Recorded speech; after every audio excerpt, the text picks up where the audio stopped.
is Nicholas Garten. And this is Omar Waheed. And it's 365 Amplified for Friday, August 29th. Is that right? That sounds right. That's a day. Summer is over. Back to work, everybody. Back to school. You guys have any Labor Day weekend plans? My cousin actually just moved back to Milwaukee, so I'm going to go visit her. Fantastic. From where? She went to grad school in DeKalb, Illinois. Oh, okay. Not too far away. Yeah. What do you got going on, Nick? Women's volleyball. We will get to that. The Badgers get their season underway, right? Against who are they playing? Kansas on Friday. Tonight. You're giving away the magic of the delayed release of the podcast. This is what happens when Steph's not here, guys. I'm sorry. She does the same thing. So yeah, she does. Yeah, and then, Texas on Sunday. 3 top. They're all ranked in the top 15, aren't they? Oh yeah, yeah. You went to the media day, so we'll get to that in a bit. But first, we want to update the situation in Monroe, Wisconsin, where W&W dairy workers are they still on strike? Are they still out, as far as you know? I'm pretty sure, but the deadline for everything is September. Right. Well, they keep saying September, but they don't say which day in September. They didn't say which day in September. But September starts on Monday, guys. So I doubt on Labor Day they're gonna do that. Right. So give us a quick recap of what's happening in Monroe, and then what you've learned since we last talked about it. So in Monroe, a Kansas City-based company called Dairy Farmers of America purchased W&W Dairy, which is a Hispanic cheese manufacturer, and then required all employees to refile their I-9 and E-Verify, which is a largely immigrant staff, Latino Hispanic workers who have been working there for most of them over a decade. So it did cause a lot of worry with them about what direction the company was going to take. Mm-hmm. So about half of the staff left, which left 43 who also planned on leaving but were requesting severance for their activities organizing. Management is alleged to have called ICE on them, or threatened to call them at the very least. So staff walked out on August 12th. On August 18th, they were supposed to hear back from management about possible severance, which they didn't. So they held a press conference on August 19th. Mm-hmm. So that's it so far. On August 21st, Dairy Farmers of America sent us a statement, and the short version is they're not being honest. The long version is they're not being honest about a lot of things. Like what? So they do keep saying that they require all the employees to do E-Verify and re-verify all their information, but that's not true. The U.S. Customs and Immigration Services page specifically outlines what you're supposed to do in the event of acquisitions and mergers, in which they have 2 options to either treat them as new hires, which would require them to redo all this stuff, or continuing employees, which would be just keep going. Just keep going. Don't have to refile anything. Just keep your employees exactly as they were. Which they decided not to do that part. So to be clear, they're saying that we don't have a choice here, but they do. They do have a choice. They don't have to make everybody re-verify. They don't have to. But also E-Verify, which is something they're very adamant about because they are federal contractors. They do keep saying that this is a federal requirement, this is federal law, because we have federal contracts, but that's not what the law actually says for E-Verify. The law for E-Verify says that it's employees working on federal contracts. W&W and Dairy doesn't have any federal contracts. It doesn't work on any federal contracts. And even if it did, they're listed in an exemption class because they manufacture off-the-shelf ready items like cheese. Yeah, that you buy in the store, not government cheese. Like they're not providing anything to the federal government. Absolutely. The only reason why absolutely every single employee throughout Dairy Farmers of America would have to is if any contract stipulated that, which apparently isn't very uncommon, but Dairy Farmers of America did not tell us whether or not any contract does have that, and they just continue to affirm that this is the law that they have to follow as federal contractors. But it's not. It is not. So Dairy Farmers of America, the parent company, the new parent company, does have federal contracts. But so they're saying that because we have federal contracts, everybody has to be E-verified. Mm-hmm. Right? But that's not the case because the law only requires those workers that are actually working on the federal contracts to be E-verified. And this subsidiary now, W&W Dairy, doesn't work on any of those contracts. None at all. Did I summarize that correctly? That is very correct. Their comms person encouraged me to read a post from their CEO, Dennis Rodenbaugh, where he blames H-2A visas as the kind of persisting issue in the current immigration policy, and that it's really not their fault. It's H-2As are so flawed, but H-2As cover workers at a specific kind of employer. They do. They are temporary visas, typically for up to 10 months. For seasonal work, people already have to be out of the country to verify for H-2As. So they are not here. But all the workers in Monroe live around Monroe. And H-2As are farm workers, right? They are farm workers. And W&W Dairy is not a farm. It is not a farm. It is a cheese manufacturer, right, and is not eligible for any so, H-2A visas. Whatever issues you might have with H-2A visas and that process and that system, not particularly relevant to W&W Dairy. So why did they ask you to read that particular post? You know, the comms person was on the phone and said, I think you should read through this post. It'll really clarify our stance on immigration issues. Yeah. And I was at that part. And I said, yeah? And she could hear the tone in my voice. She was like, please just read it. So we don't know any more about, because we won't probably know till next week, probably, if people are just going to get cut loose without any severance. They were asking for, you told us last week, basically 3 weeks of severance per year of service, which would be kind of a pretty typical severance package if you get laid off. And they actually told you that they weren't firing anybody. They said technically we're not firing anyone because technically they're not our employees until September.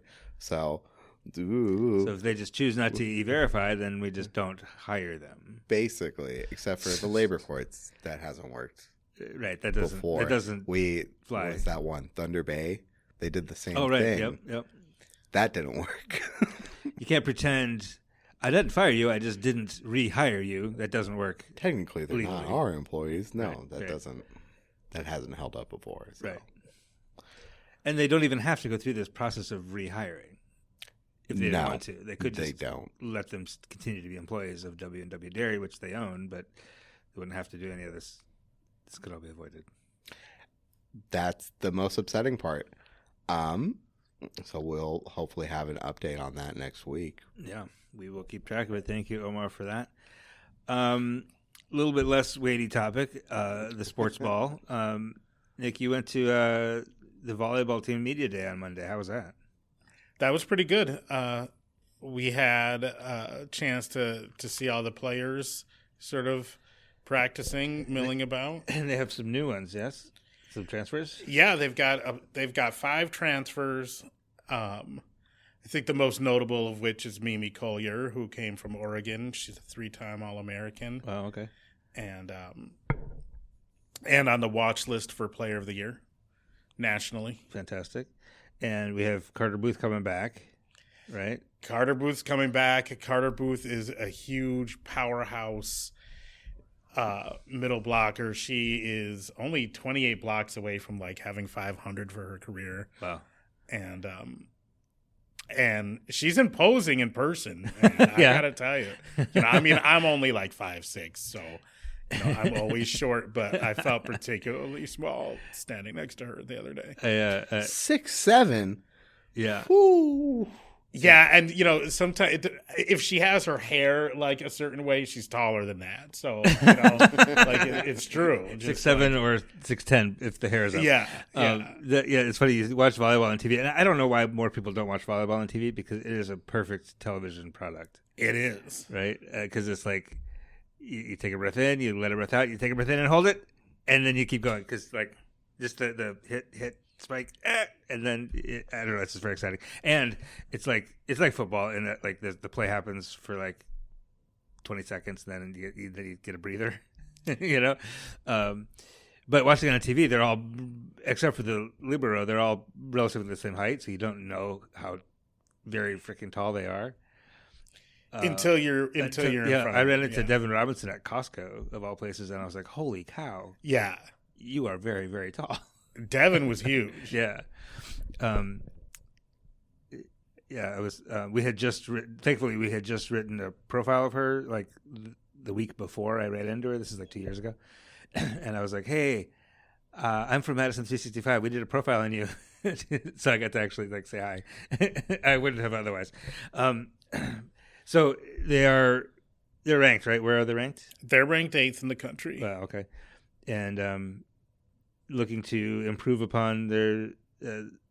How far did they make it last year? To the Elite Eight. Elite Eight. So looking to make a deeper run than that this year. Yeah, I mean they're playing coy about their expectations. Assistant head coach Brittany Dildine told me, the expectations always the same, but didn't really like elaborate what that is.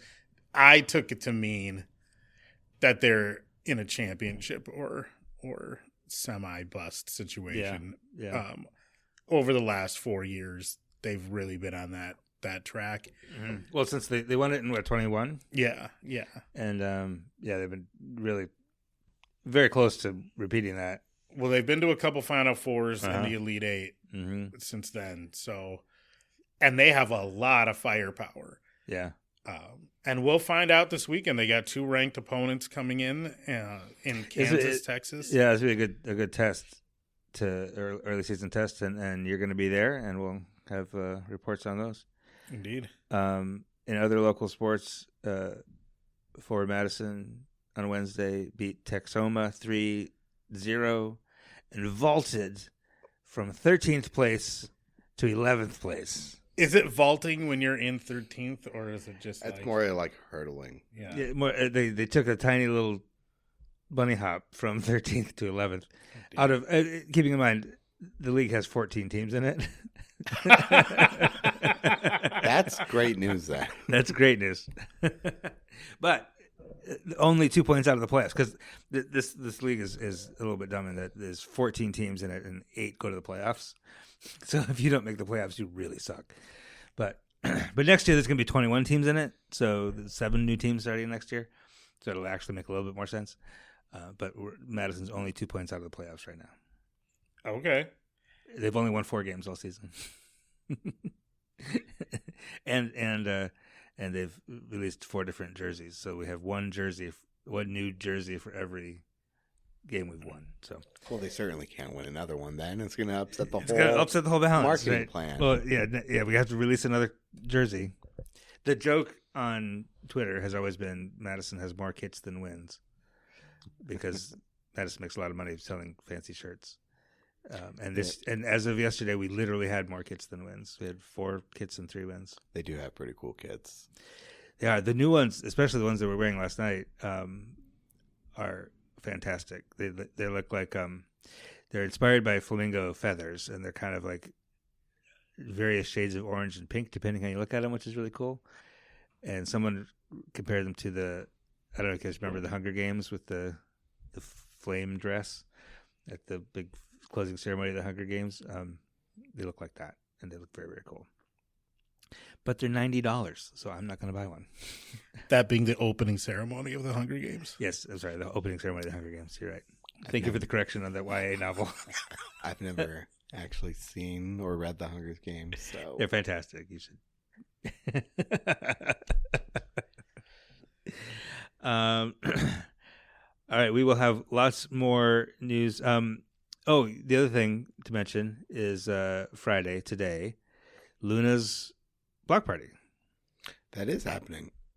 Yeah, That's a lot of fun. You should show up. it's over on the on Red Arrow Trail in Fitchburg. Luna's actually is a remarkable story because they opened in 2019.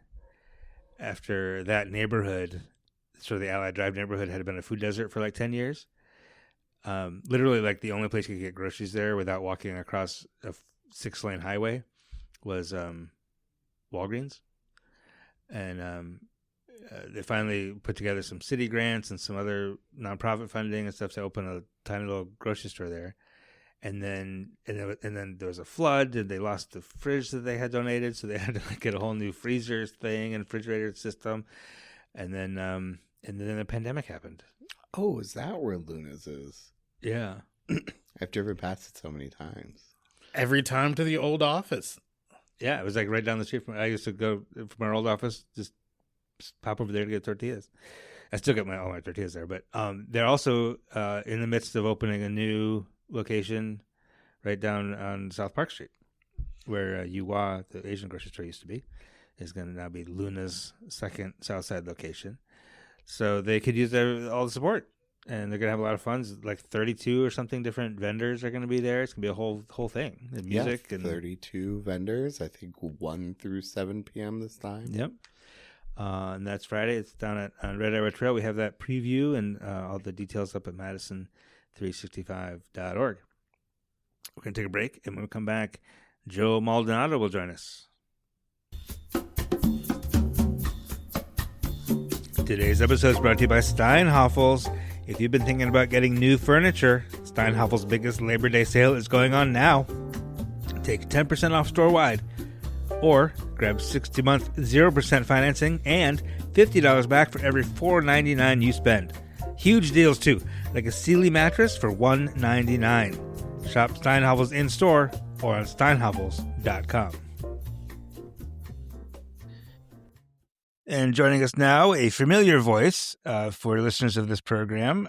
He comes to us today in his capacity as the Youth and Family State Specialist at the University of Wisconsin Division of Extension, and as one of the organizers of the second annual Fathers in Focus Summit coming up in October.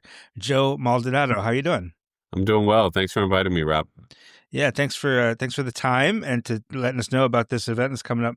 We should say there's some urgency to this, so everybody listen, because the conference isn't until October, and it's free, but you only have 2 weeks from now to register. Is that right? Yes, sir. It closes Right, so September 15th. Yeah, if you like what you hear about this, get on it. Don't wait.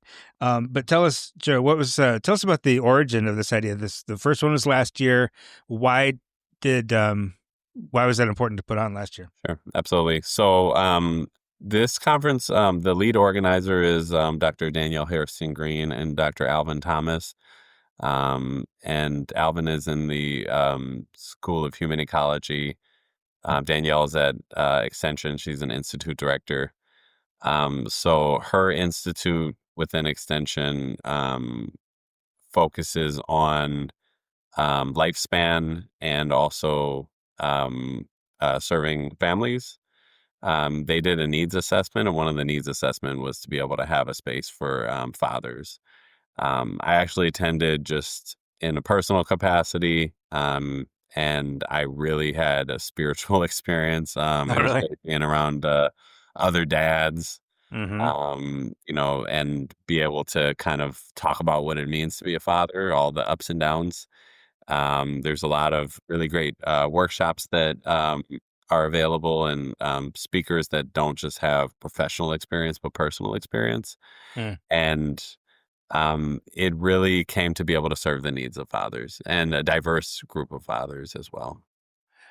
Diverse in what ways? Racially, ethnically, Racially, age? ethnically, age, different stages in their fatherhood. Mm. I've got a 9-year-old and a 19-year-old. There's people with grown children and babies. There's people that are, married, divorced, single dads, widowers. So Hmm. it's really just a diverse demographic, and folks from all over the state. And what are there common threads even with that diverse group? There's sort of common things that we all think about, face, deal with. Yeah, What are the through lines, common threads? absolutely. So there's three kind of purposes of the conference. One is for dads to connect with one another. Hmm. The other is for dads to learn from professionals in the field, folks that work with fathers. And then the third is for folks to be able to hear from different speakers and presenters. Hmm. This year, there are 6 tracks. There's one on co-parenting, one on custody, one on justice-involved fathers, one on mental health and well-being. There are 2 others that I'm blanking on right now, but they should be on the website. It looks like I'm just looking at it here: relationship and parenting skill building, Yes, and child support and finances. Is that exactly. the other one? Yep. So yeah, a wide range of things too that a lot of us deal with all the time. How many people were there last year, and how many are you hoping for this year? I don't have the numbers on last year. I think it was several hundred, but Okay, this year I believe the goal is between 300 and 400. 300 to 400, and it's all free for those in attendance, It right? is free. If there are professionals that want to take advantage of continuing education units, that's $75. But for everybody else, it's free. Mm, got it. And who are the speakers? Who can we expect Yeah. to hear from? Yes. So there are 17 presenters doing 18 workshops, Oh wow. and Okay. three concurrent sessions. A few of the notable folks, Sylvester Williams, he's a former NFL player and dad, talking about custody challenges and his own dad. We've got several faculty members from the University of Wisconsin-Madison, including Dr. Quentin Reiser and Dr. David Pate. There are folks from all over the country. And our keynote is out of Milwaukee, and I'm blanking on his name. You might have him in front of you. Um, Kwaku Smith, is that who it is? Yes, The Kwaku CEO Smith. of Kwaku Smith, CEO of Blacksmith Yes. Psychological Consultative Services, um, in Milwaukee. So, and you said you went last year, and it was the word you used for it was a spiritual experience. What was it about that, and what did you take away from it last year, and what are you hoping fathers get out of it this year? Yeah. I've been to a lot of conferences, like work related professionally, but Yeah. this conference was very personal. Mm. I've never been to a conference where kind of that part of my identity is highlighted. And, for me personally, as somebody who's, in the process of co-parenting and kind of navigating what that looks like, it was really good to be in a space with fathers that may be going through something similar, and may have been through it in the past. I think it was also really important that the speakers had lived experience, and they weren't just talking theoretically about this. They were actually talking about what it means to have specific skill sets to be able to manage some of the track topics. There was a DJ. We're gonna have a DJ this year. There's gonna be a man cave where I can just come and hang out. um, and I got a really good, cool T-shirt last year. I'm not wearing it, but it said "Dad joke loading," and I, Ah, I I I wear it all the time with my daughter. So it's just really I good energy and a good space to be in. I think I would need one of those shirts. But it's interesting you said that. That it's that, yeah, as men, like men are okay, like we're gonna be fine, like Yeah. But you're right that fatherhood is not a thing that gets talked about in this kind of setting very much or very No, often. no, it doesn't. And particularly when we're just thinking about some of our, subsets of attendees. Anthony Cooper is also going to be one of the presenters. Oh, great. And, Yep. talking about what life is like for somebody that's getting out of incarceration and reentering into society, what it means to be present for your children. And also, I think oftentimes men are socialized to not talk about our feelings and our emotions. And Oh, really? I hadn't noticed that. yeah. And to be able to, express vulnerability, I think that's an important trait. And we probably wouldn't have as many problems as we had in society if men were a little bit more open about their feelings. Well, and that's a thing we pass on, right? Like we as fathers who don't express feelings, we teach our sons not to express feelings, and it just perpetuates, right? So Absolutely. to come into a space like this where we're coming not with all the answers, but to come and learn about this really important job we have. Now, the other thing I want to ask you about is there's this myth of Black and brown fathers being absent or absentee. You know what I mean? And that's been shown repeatedly not to be actually true. But how does an event like this sort of reinforce the importance of fatherhood in particularly in communities of color? Yeah, I would say about half of our speakers are African American men, and our attendees last year, and I assume this year, will be very diverse. So being able to be in settings with men and seeing that there are very involved and present fathers who, in some cases may even be more involved, is just a good example to see, and also a good way to kind of debunk that myth. Yeah, well, and just somebody who's not just going to be a dad, but actually like dedicate a whole day to come and learn to be a better dad. Absolutely. Right. Absolutely. So again, how do people go about to register? Yes. So if you go to if you Google Fathers in Focus extension, you should be able to find it. I don't have the link on hand. There's kind of like a short URL. Okay, we'll put the link in the show notes, and we'll have a preview of this on Madison365.org with the link also. Fantastic. And again, it's free, but you have to. What's the deadline? September 15th. September 15th. Okay, so it's free, but you got to register by September 15th, and then it's an all-day thing on Saturday, October 18th. Yes, at Madison Area Technical College, Truax campus. Right, Truax campus on the east side, and just come for the man cave, like come and chill. Yes, absolutely. All right, Joe Maldonado, thanks a lot for the time, and best of luck with the conference. Thanks a lot, Rob. Take care. 365 Amplified is produced and edited by me, Rob Chappell, and is a production of 365 Media Foundation, a nonprofit, local, independent media organization in Madison, Wisconsin. Wherever you're listening to this right now, hit the subscribe or follow button to get new episodes every Friday. And between episodes, get your latest news at Madison365.org and follow us on Blue Sky, Facebook, Instagram, LinkedIn, and Threads. Wherever you get your news, we'll be there.